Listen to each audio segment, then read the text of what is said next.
Yo, what is up guys? Welcome to another Wild Rift video, and in today's video I'll be playing what might be a very underrated champion in the game right now, which is Corki. Corki is one of the strongest either ADCs or mid laners in the game right now. However, I do not see him being played a lot.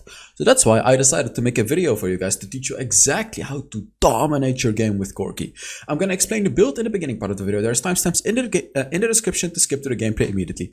I want to tell you that, especially in today's video, I'm really going to explain to you how to utilize that insane package of his. You guys know the package of his second ability when you go home. But more on that during the gameplay, but oh boy guys, oh boy. So, how do you build Corki? It's actually quite simple. There's another build. Let me just quickly see if I have that other build. Yeah, this is the other build, where you go for a Mana Immune and Trinity Force. But let me just say, I'm not even going to talk about the build, because it's just not relevant. It's really not relevant. This build is better. So, why is it better? It's really because of this item, Essence Reaver, and then also because of Solaris Charge Blade. These two items perfectly synergize with Corki. The only problem you have with this build is mana. Although Essence Reaver does give you 2%, it restores 2% mana, missing mana when you hit an enemy, you know, with your basic attacks. It's still not quite enough for Corki. So the only problem I would say with this build is that you're gonna struggle a little bit with mana. Just a little bit. But that's why you're also running the mana flow band. But we'll get to that later. So you start with the Essence Reaver. After you get an Essence Reaver, you already get a pretty decent power spike. All of your abilities are going to do significantly more damage. It's really, really good, Essence Reaver. Then make sure you get boots, tier 1 boots. You at least want to get tier 1 boots after Essence Reaver, always. After that, you go for the Solaris Charge Blade. The thing with Corki is you constantly use your abilities, you know, your first ability, especially the ultimate, right? So you're constantly going to be stacking up the Solaris Charge Blade, and you're pretty much going to be hitting that Solari proc on every basic attack in the late game. Pretty much every basic attack. Also, you're going to have like close to 100% crit, because you're going to, like, when you get 3 stacks, you're going to have 100% crit. So always get this as your second item. And then for your boots, pretty much always Glutinous Greaves. Now the simple reason is because Corki benefits from both physical vamp and magical vamps. He deals 80% ability power and 20% physical power, and from all of those you're going to be healing up. You basically have 8% Omni Vamp, right? You're going to heal up from everything. So this is a really, really good one to go for to go on Corki. For your enchantment, Stasis Enchant. After you've used all your dashes, you know, your second ability, your package, everything like that, you'll still have your Stasis as your last resort to save your ass. So generally, you want to go for Stasis. Then third item, boom, you throw in an Infinity Edge, increasing your crit damage massively. This is going to really make your basic attacks hurt as well. Really, really powerful item for Corki. Now for your fourth item, you might be thinking, what the hell is a Void Staff doing here? I'm going to explain it very simply to you guys. Corki deals 80% magic damage. Even like he just converts physical damage into magic damage. So he deals 80% magic damage and 20% physical damage. So armor penetration is only going to be applied to that 20% of your damage. So of course you don't want that. So that's why you get a Void Staff, to get that 40% magic penetration. And that's what you need. Like, you're going to be penetrating their shields. You don't need the physical penetration. Now for your last item, you go for the Guardian Angel. You know, to save your ass. The Guardian Angel is just a really good item as your last item. For the runes, Conqueror, for those longer fights, really, really good rune. Second rune, honestly, like, I feel like all the runes suck for Corki. That's why I just go for Brutal, because it's like always a safe rune, I guess. And also the thing with Brutal is, in the early game, your first ability is gonna hurt a lot, so it's gonna deal a lot of poke damage. Like Gathering Storm, meh. It's not really worth it, because it gives you, it's just not worth it. The early game sucks a bit. Hunter Vampirism is not worth it either, because it gives you Adaptive Vampirism. So, you know, because you do attack damage and ability power. So Triumph, of course, not worth it. Weakness, it's just all not worth it. I used to go for Champion Rune on Corki, but then I felt like, why would I not go for Brutal? Brutal is gonna stay strong throughout the later game as well, so that's why I go for Brutal now. Now for your third one, it depends on the matchup. You go for a second wind if you're against a heavy poking matchup to make your lane very easy, like Orianna, Ahri, Ziggs, you know, these types of champions. Or like when you're laning against a Varus in the dragon lane, stuff like that, you go for the second wind. Otherwise, you can also go for different ones like Hunter Titan if the enemy has a lot of CC, like a Twisted Fate, Adaptive Carapace if you want to win those early fights, and you can also go for Bone Plating if you're against champions like Yasuo or Zed who have a lot of burst damage. For your fourth one, you always run Mana Flow Band. Always, no exception. With this build, you're always gonna need the Mana Flow Band, okay? Always. And for your spells, you go for Barrier and Flash, because you don't need that Ignite. So enough about the build, let's now get into the gameplay. Alright, on to the gameplay. Let me just quickly check what the hell's going on with my screen, why it's looking like this. Yeah, it's good now. So, I got you guys a Corki video, and as I said earlier on in this video, Corki is pretty underrated. He's not severely underrated like some champions, but definitely pretty underrated. And the reason for that is I really feel like people don't know how to play him. Because the thing is, like, when you play against a Corki or with a Corki, at least from my what I've seen, the Corki is either super good or he has no idea what he's doing. Like, for me, it really feels like Corki is always one of those two ends, right? Like, not always in between. Why do you think it's like that? Because some people understand Corki. Some people really get how this champion works. Because he's not like, you know, he's really not like any other ADC. He's not like the basic attacking ADC who just constantly basic attacks the enemy and deals a lot of damage. He has a lot of ins and outs that you really need to be playing around. But let me immediately get to the most important one, which is the package, guys. This is the biggest make it or don't make it, I guess, on Corki. If you fail the package, if you do not know how to utilize the package, you're wasting insane potential on Corki. Insane potential. I'll talk more about how to use the package later on, and I'll show you how to do it. Right now, we're going to be focusing on the early game Corki. So, early game is simple. Like, early game is simple. What do you do at level 1? All you do is use your first ability to poke the enemy. It does pretty good damage, especially when you play mid lane Corki, because now we're in the dragon lane and Nami is going to heal them up. But in the mid lane, enemy is not going to heal up, so you can constantly poke the enemy with your first ability. However, you have to keep in mind your first ability does cost a lot of energy. Take a look at this. When I use it, it costs like 10% of my energy. So you don't want to, like, if you use it, you really want to make sure you either hit the enemy or you make the enemy lose CS. Now, how do you make the enemy lose farm with your first ability? Let me explain. Oh, take a look at this. So let's say, for example, one of the minions in my wave is very low, and the enemy Lucian wants to go for it.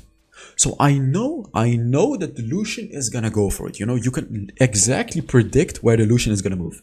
What you do then is, boom, you throw your first ability in his path. So then he has two choices. He either takes the damage, and then he not only takes the damage of your first ability, you can also throw in a basic attack, or maybe even all in him. Or he backs off and misses the minion. Okay? So this is a quick little tip that I have for you guys, because some people may think, like, when you're playing Corki, it just feels like a waste to use your first ability, you know, because just using it for the damage is just not always going to be worth it for you. So that's why you really have to time it right, like really think what the enemy is going to do. And you can very easily predict it, like really, it is easier than you think. Just look at your wave. Yeah, I cannot help them. I cannot help them, unfortunately. Like, look at this. I chose to not help my team here. Even though they're fighting right next to me, I am not helping them. And the simple reason is, even if I would have gotten a kill, it was not worth it. Because all the gold and experience that I would have lost in the lane would have not compensated. Like, look, even though he's right there, I don't care. Because it's just useless. It's a waste of time. I knew that I couldn't kill them anymore. So I just farmed up, went back, I'm level 5. This is what I had to do. So what was I talking about? Yeah, so about that quick little tip that I had for you guys. Corki is quite literally the perfect example for that, because as I said, you can throw your first ability when the enemy is moving up to get a minion. That is how you can slowly but steadily completely outrate the laner. As I said, this applies more in the mid lane, because in the mid lane you're playing 1v1. Right now we're playing 2 versus 2 because we have, because I'm playing in the dragon lane, right? So the Nami is going to heal up. So it's not going to work as well in this situation. But I'm still going to give you the tip. And Corki, is Corki an early game or a late game champion? The answer is, he's a late game champion. But that doesn't mean that he's bad in the early game, as I said. Like, he's not amazing in the early game, but if you apply the trick that I said earlier, you can really win your lane. Like, you can really outpoke the enemy. Well, I'm going very aggressive here. Oh, that was nice. I went very aggressively because I knew my Leona was with me. All Leona had to do is just land her CC, and the Diana was never going to be able to kill me. What am I going to do? Okay. This is the first moment. You always... You should always try to backport before the 4th minute, because exactly at 4 minutes, as you can see, your package comes, and when your package comes, your team has to take a fight at either Dragon or Herald. Has to, no question.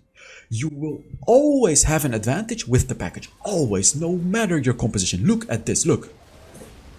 Oh my god, look at that. He could not do anything right there. He couldn't do anything. Did you just see how strong the package is, guys? Did you just see that? The package is an absolutely incredible ability. And the reason that it's so incredibly strong is because it slows the enemy by 90%. 90%. That is pretty much a root. So the enemy is never going to be able to cross your package. So you can literally put the enemy in a corner and they cannot get out of it, unless of course they flash out of it or they dash. But that, you saw right there, Nami and Delusion tried to run away because they were dead otherwise. They were literally stuck in their place for 3 seconds. 3 seconds. That is the big power of the package, guys. Now, about the package, you really want to use this in the right way. So there are a few ways to use it in a good way. The first one is to cut enemies off. Like right there, I cut off the Nami and Delusion, right? To cut them off, corner them inside your team to force a 5 versus 2 situation. And now I'm gonna tell you guys about an even better way. By the way, that was a nice kill. And this way has potential to wipe the entire team. And what it is you how do I say this? Wait, I want to explain this in a way that everyone understands it. Okay, you want to find a tight spot, like for example, wait, this one, see that behind the dragon? That is a tight spot. Or right here, see that? That is also a tight spot. Or another example would be like here. You know, these are tight spots here. This is also a tight spot. This here is a tight spot. Basically a spot where you can pretty much cover the entire ground with your package. If you do that while all of the enemies are standing right there, it will be absolutely devastating. And I will do it later on in this game, by the way. You're gonna see what I'm talking about. But basically, if you can use your package like that, devastating. You will absolutely solo carry the team fight if you're able to do that. But you have to be careful with the package though, because even though you're unstoppable, you can still take damage. So while you're flying around, enemies can still hit you and damage you. So please keep that in mind, guys. It's not like you're invincible while you're using your package. You're just unstoppable. There is a difference between invisibility and being unstoppable, guys. You have to understand that, okay? Because I see so many Corki players, like, oh, they engage with the package thinking they're Rambo or something, and then they just die while flying. And it happens more often than you think. Like, I'm sure you guys have seen it as well, where a Corki just engages with his ultimate. Maybe he does a good ultimate, but he gets killed while he's flying. Because he's still, like, you're not tanky, you're Corki, guys. Look at this, by the way. I'm not gonna take my package. Aren't I? I hope I don't. Yeah, I'm not gonna take my package. I know for sure. Because I know my thought process. So my thought process right here was, I'm not going to take the package. Instead, I'm just going to take the blue buff. Then I'm going to backport, and then I'm going to take my package.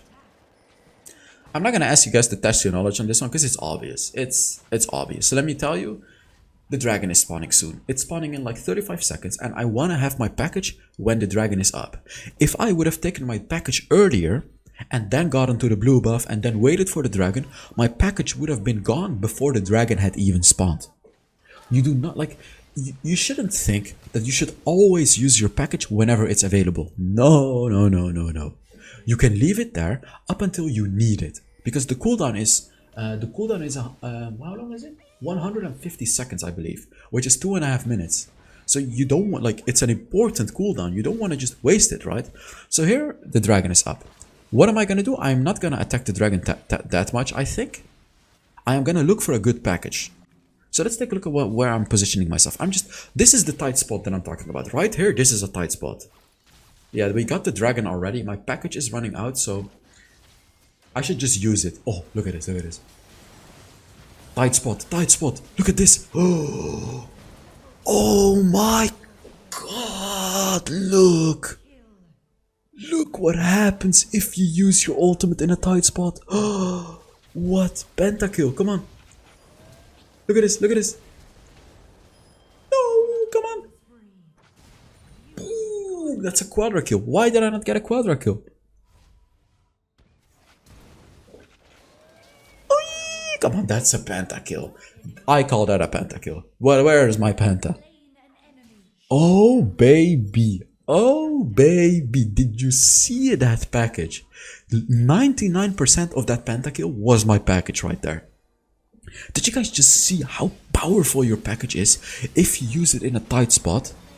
All you have to do, well, this is easier said than done, but all you have to do is, if you're fighting in a tight spot like that, boom, you go for the package.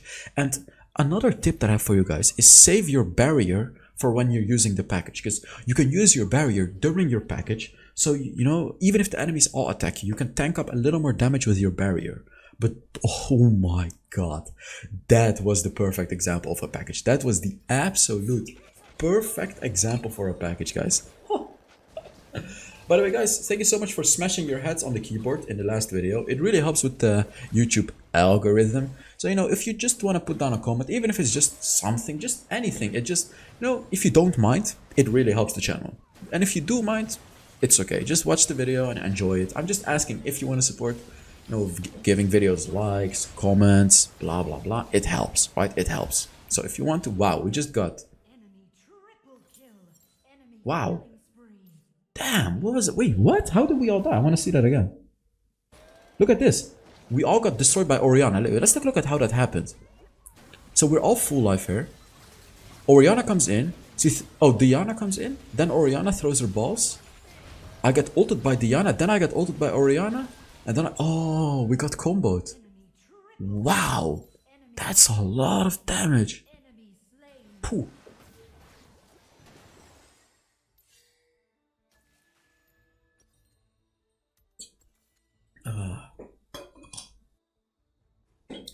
Okay.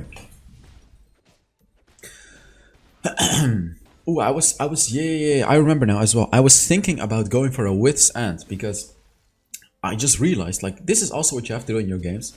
You kind of, wow, okay, that was nice. You kind of have to see what items you need. So there are core items, like, you know, your core items are Essence Reaver, Solaris Charge Blade, Trinity Force, and then also the Void Staff. But the Guardian Angel is perhaps a situational item.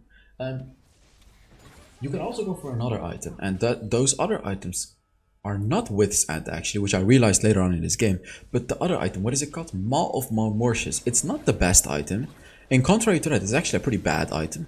But if the enemy has heavy ability power, you can actually go for that item, and it's going to provide a lot of value to you, because it gives you a lot of magic resist. Look at my damage. Look at my damage. Boom, boom, boom. I have stasis. Allowed us to kill him. No, it didn't actually. Wow, he's at 1 HP. I need to run. Oh, actually, we're baiting him. Yeah? Just maintaining my distance right there while my team went in. Corki doesn't have the biggest range, except for his ultimate, of course, but you don't really want to rely on your ultimate for sustained damage. It really doesn't deal that much damage, like... Or sorry, you don't want to rely on it for sustained damage. It's just like a little poke. Or it's really good to use during your attacks when you're close up to the enemy. But you don't just want to shoot your ultimate all the time. You want to make sure you use basic attacks and also the very important third ability. Not only does it deal decent damage to third ability, but it actually shreds the armor and magic.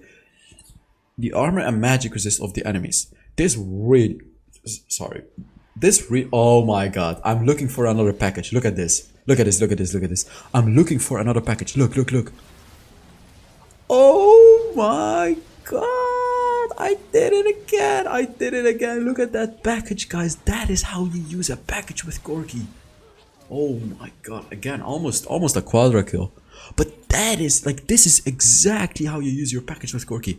I've had 3 perfect packages. I really want you guys to actually look back at those packages if you really want to get good at Corki and analyze how I did it. So I'm gonna explain it to you, but it's obviously better for you to really analyze it. So the first thing you want to do is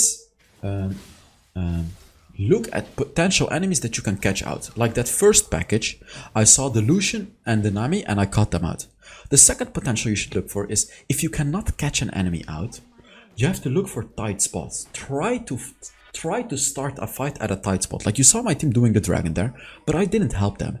I went behind the dragon pit, exactly at a spot that is a tight spot. I waited for the perfect moment and boom, used my ultimate right through everyone. And that is what you want to do, guys. Use it right through everyone. Be an absolute hindrance for the enemies. Because as I said, your ultimate slows the enemy by 90%. 90%. So they cannot walk through it. And it deals an incredible amount of damage. So enemies cannot, they cannot ignore your ultimate. That's the reason that you really want to be using it in ways like that. So, oh, my team is actually losing the fight. Are they? Yeah, they are losing the fight. This is not good. They're pretty low, so I should be able to just kill them. Nice. I killed the Lucian. Uh-oh. Dude, look at his damage. I actually missed quite a lot of abilities. You can see that Corki can actually struggle against a champion like Fiora, who gets close to you, because they can actually dodge your ultimates. Like, they can actually dance around you, and they can dodge your ultimate. So you'll still be able to deal decent damage with your basic attacks, but you have to be careful against like Fiora or Riven especially as well, because they can dance around you and they can dodge your ultimate. So here I'm going for the Maw of Marmoshes because they have a Diana and an Orianna who have a lot of ability power, and also a Nami actually who also deals ability power. So I'm just going to get the Maw of Marmoshes in this game.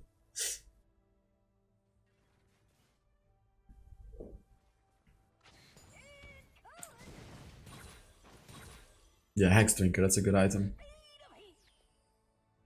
I should turn on the Japanese sounds again. Because Corki with English, the English Corki sounds so stupid compared to the Japanese Corki.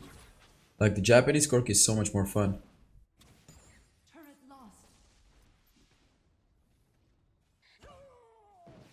Look at what he's, what is he even saying?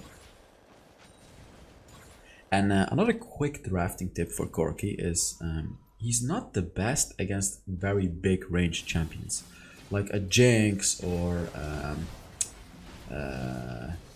what other examples? I guess Orianna as well, Nami. Like, these are not the best champions to pick Corki against because they have big range and they can really outrange you. And also dashing champions like Fiora and stuff like that is also not the best idea to pick against because they can dodge your stuff, right? But against melee champions, he's really, really good. And also against champions that just don't have that much range. Like Lucian, he's fine against Lucian. Besides the fact that Lucian has his dash, he's fine because he has, like, Lucian doesn't have big range. So if you can easily get into the range of the enemies with Corki, he's good. Like, he's good if he doesn't get outranged. Oh, the red buff as well. Ooh. Yeah, look at this. I didn't get my package again, as you can see. I went for the red buff just like I did with the blue buff last time. Then I get my package and then I go to the dragon. And now yet again, we are totally ready for the dragon fight. We can easily fight the dragon because I have my package, guys. You should really never lose a dragon fight with the package. Like, you should barely lose a dragon fight. Like, if you play Corki correctly, you can provide so much value with your package that, like, in these dragon fights, you should not lose. Look at, again. Do you see where I am positioning myself? Do you see it? Look at this.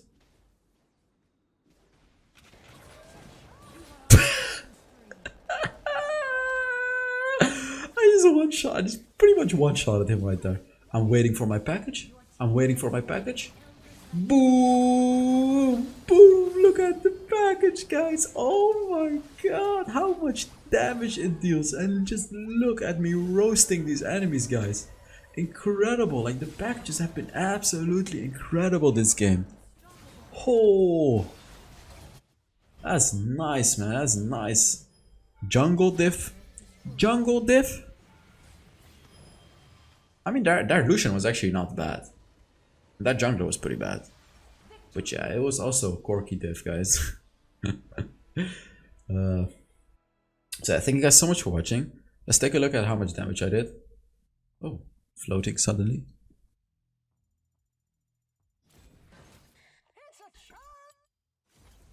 Of course, I got the MVP in this game. I mean, yeah, look at that, 40, almost 44,000 damage. So, thank you guys so much for watching. I really hope you enjoyed the video, and yeah, I will see you all in the next Wild Rift video. Wait, what was that wink? Bye bye.